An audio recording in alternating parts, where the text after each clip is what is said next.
आज हम जानेंगे इन्फ्लेशन और डिफ्लेशन में क्या अंतर होता है। इन्फ्लेशन का मतलब होता है मार्केट में पैसा बढ़ जाना, यानी लोगों की मांग बढ़ जाना।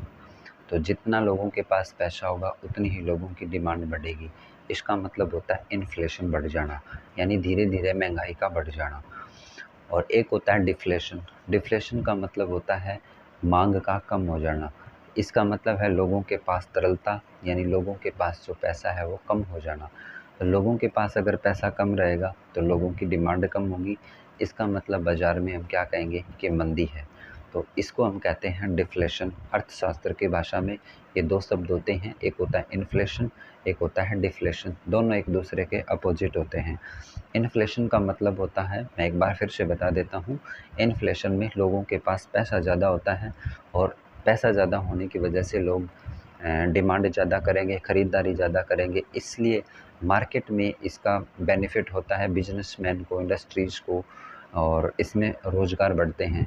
लेकिन एक लिमिट तक होता है। ज़्यादा अगर इन्फ्लेशन बढ़ेगी तो आम जनता परेशान हो जाएंगी। और डिफ्लेशन का मतलब होता है लोगों के पास पैसे की कमी हो जाना, लोग मार्केट में तरलता का कम हो जाना। इससे लोगों की जो डिमांड है वो कम हो जाती है, लोग ख़रीदारी वगैरह कम करते हैं और इस वजह से फिर मार्केट में है वो मंदी आ जाती है।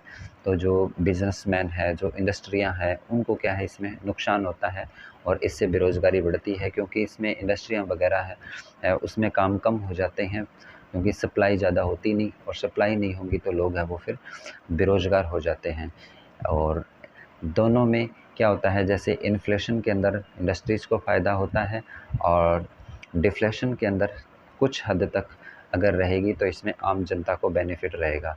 लेकिन इन दोनों को कंट्रोल करने का काम आरबीआई और भारत सरकार के द्वारा किया जाता है। आरबीआई अपनी मौद्रिक नीति को समय समय पर जारी करके मार्केट में जो अर्थव्यवस्था के अंदर जो पैसा है उसको कंट्रोल करता रहता है कि वो ना तो ज़्यादा हो ना कम हो। तो ना इन्फ्लेशन की मात्रा ज़्यादा हो, ना डिफ्लेशन की मात्रा ज़्यादा हो। और भारत सरकार भी अपनी राजकोषीय नीति के माध्यम से इन दोनों को कंट्रोल करती रहती है। तो इस प्रकार इन्फ्लेशन और डिफ्लेशन है, ये अर्थव्यवस्था के दो शब्द हैं और हमें इसकी जानकारी होनी चाहिए कि इन्फ्लेशन और डिफ्लेशन क्या होता है। और वैसे समय समय पर इन्फ्लेशन है वो बढ़ती रहती है।